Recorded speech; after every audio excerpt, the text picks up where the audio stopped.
Elazığ Gürdoğan Eğitim ve Danışmanlık Merkezi'nde bulunan Yağmur Çınar isimli öğrencimiz 2 basamaklı 7 sayı toplayacak. Başlatalım Yağmurcuğum.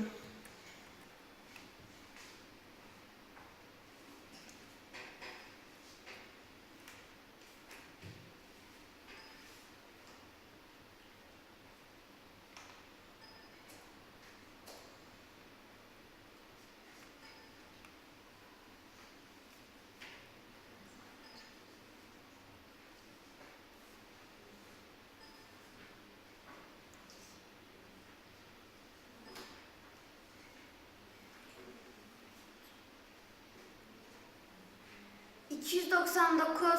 Açalım lütfen. Çok güzel. Tebrik ediyorum. Evet, alkışımız da geldi. Başarılar diliyoruz.